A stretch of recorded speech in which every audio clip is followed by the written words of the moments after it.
Terima kasih Anda masih bersama kami. Bagi Anda yang baru saja bergabung, kami hadirkan kembali 3 berita utama hari ini.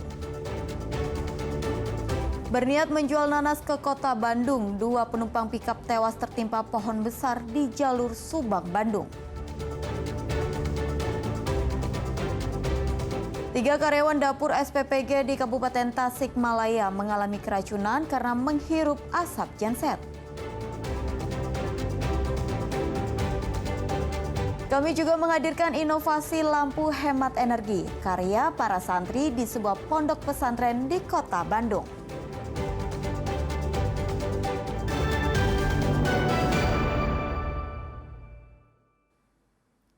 Diduga akibat kebocoran tabung gas, puluhan kios pedagang di Kelurahan Cilendek Barat, Kota Bogor ludes terbakar. Akibatnya para pedagang pun tidak bisa berjualan.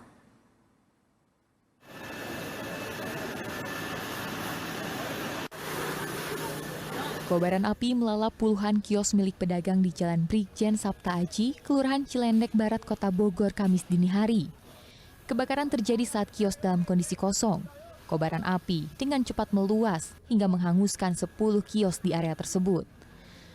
Kebakaran ini dipicu akibat kebocoran tabung gas 3 kg usai salah satu karyawan kios ayam goreng tengah memasak kentang goreng. Ia sempat meminta pertolongan, namun tidak ada warga yang melintas.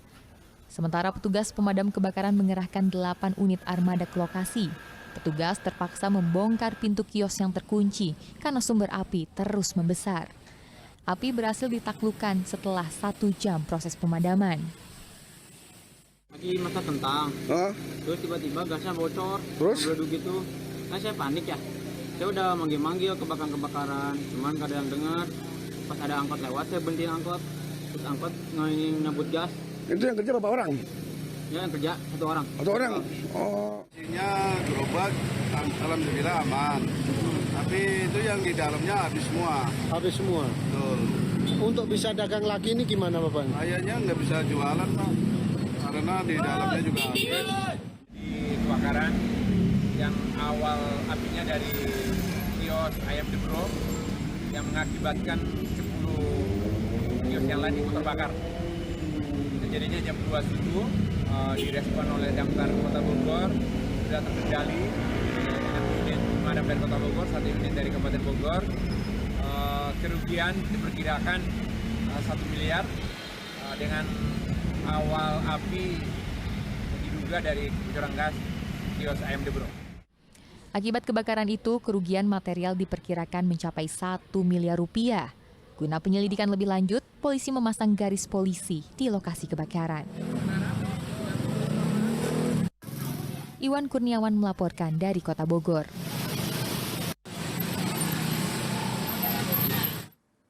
Berniat menjual buah nanas ke kota Bandung, 2 warga malah bernasib sial.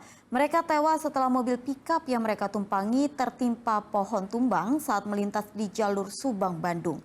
Proses evakuasi berlangsung dramatis karena petugas harus memotong bagian depan mobil untuk bisa mengangkat tubuh kedua korban yang terjepit.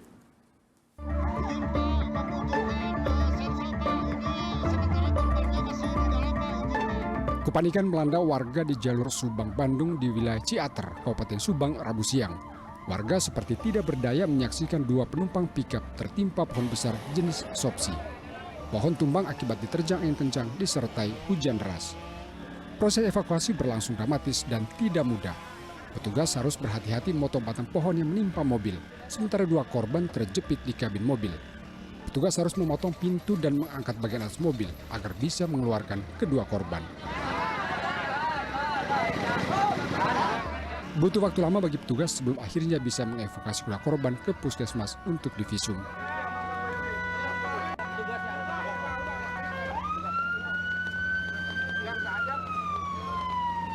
Tumbang yang lumayan besar, tidak bisa diangkat oleh manual. Pakai alat berat pun memang sangat susah. Lama sekali kita evakuasi. Menimpa apa? menimpa mobil pick up yang bermuatan nanas yang untuk dijual ke Bandung. Untuk korban gimana Pak? Nanasnya mungkin itu untuk ke pasar induk lihat. Korbannya ada 2 orang Pak, korbannya 2 orang ya, yang tadi sudah dievakuasi. Kondisi jenazahnya memang di lokasi juga mungkin sudah tidak ada tanda-tanda kehidupan, meninggal dunia. Mobil nas ini sedianya mengangkut nanas untuk dijual ke wilayah kota Bandung. Namun takdir berkata lain. Ada 1 buah pohon tumbang yang menimpa pick up. Kemudian di dalamnya ada 2 orang. Alhamdulillah sudah dievakuasi dan dibawa ke puskesmas. Kondisi korban kan? Kondisi korban masih dibawa ke puskesmas. Meninggal kan? Belum tahu. Ya, belum tahu. Kemudian juga lokasinya adalah di CHR, Malasari, Kecamatan Ciater, Kabupaten Subang. Kendalanya seperti apa evakuasi tadi? Tadi evakuasi kendalanya karena pohonnya besar. Keluarga korban tidak bisa menyembunyikan kesedihan mendapati orang yang mereka cintai meninggal secara tragis. Mereka langsung mendatangi puskesmas melihat kondisi korban yang sudah meninggal dunia.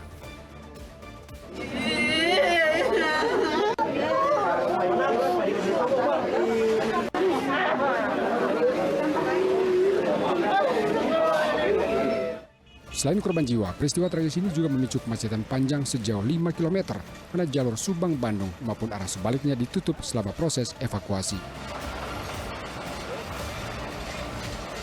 Channel Arifin melaporkan dari Subang.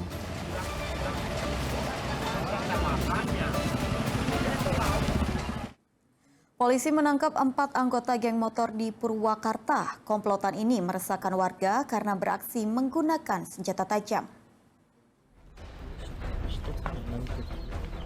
Aksi brutal sekelompok anggota geng motor bernama Hara G26 Sukatani membuat resah warga. Setelah aksinya viral di media sosial, jajaran Satreskrim Polres Purwakarta menangkap 4 orang pelaku. 1 di antaranya masih di bawah umur. Sebelumnya, komplotan geng motor ini mengacungkan senjata tajam dan melakukan penganiayaan terhadap seorang pemuda yang sedang nongkrong di alun-alun Pleret. Para pelaku juga merusak kendaraan yang melintas di Jalan Pleret. Pelaku terancam 7 tahun penjara. Menangkap 4 pelaku. Yang pertama, kami berhasil amankan di wilayah Sukatani, yaitu yang masih kategori anak-anak. Sedangkan 3 lainnya kami berhasil lakukan penangkapan di daerah Sleman, Yogyakarta, yang sebelumnya mereka kabur menuju daerah Cikarang dan Banten dengan tujuan daerah Bali. Akhirnya pada saat di daerah Yogyakarta, kami dari Satreskrim berhasil mengamankan 3 orang pelaku tersebut. Sejumlah santri dari Pondok Pesantren Darul Hidayah Kota Bandung berhasil menciptakan sebuah karya teknologi lampu penerangan hemat energi. Alat penerangan ini diberi nama lampu listrik mandiri rakyat atau LIMAR. Senyum sumringah terpancar saat lampu rumah menyala. Ya, kini warga tak perlu lagi kegelapan saat malam hari atau menyalakan lilin, karena mereka mendapat bantuan lampu penerangan hemat energi. Lampu ini merupakan kreasi para santri di Pondok Pesantren Darul Hidayah Kota Bandung. Alat penerangan ini diberi nama lampu listrik mandiri rakyat atau LIMAR. Ya, berbeda dengan santri lainnya, di Pondok Pesantren Darul Hidayah Kota Bandung, para santri memiliki kesibukan lain di luar aktivitas kesehariannya. Setiap sore hari, santri-santri ini belajar merakit lampu penerangan hemat energi buah karya mereka sendiri yang diberi nama lampu listrik mandiri rakyat. Inovasi lampu hemat energi ini berawal dari kondisi sejumlah masyarakat yang tinggal di pelosok daerah yang tidak memiliki penerangan cahaya lampu. Dengan menggunakan solar panel dan juga aki, cahaya lampu pun bisa menyinari sebuah rumah di perkampungan. LIMAR dibuat sebagai penerapan konsep pemberdayaan masyarakat sekaligus memperkenalkan skill entrepreneurship agar para santri mampu menjadi pengusaha mandiri di kemudian hari. Hanya lampu listrik mandiri rakyat, di mana itu tidak memerlukan listrik dan menggunakan solar panel plus aki. Sehingga untuk orang-orang yang jauh dari perkotaan atau tiang listrik belum masuk ke perkampungan tersebut bisa menggunakan listrik mandiri rakyat tersebut. Adapun untuk masyarakat biasanya itu sudah mendapatkan solar panel, limar, dan aki itu dengan secara gratis. Karena kita biasanya bekerja sama dengan para CSR, sehingga masyarakat tidak dibebankan biaya, hanya langsung nyala saja. Nah, alhamdulillah juga kita sudah memasarkan baik dari Sumatera, Kalimantan, NTT juga kita pernah, bahkan ke Irian pun kita pernah ke daerah Batu. Bangga sekali secara tidak langsung, jadi tidak ngaji saja gitu, dipelajari, tapi ilmu dunia juga dipelajari gitu dari rekan-rekan atau dari senior saya yang sudah lama belajar di lampu ini 19. Sebelumnya bisa nggak merakit lampu atau membuat lampu? Sebelumnya tidak bisa sama sekali. Dalam sehari para santri bisa membuat 10-15 lampu. Hasil dari produksi para santri tersebut tidak sepenuhnya dikomersilkan, namun juga digunakan untuk membantu masyarakat di sejumlah daerah di Jawa Barat dan daerah di Indonesia. Muhammad Rizal melaporkan dari Kota Bandung.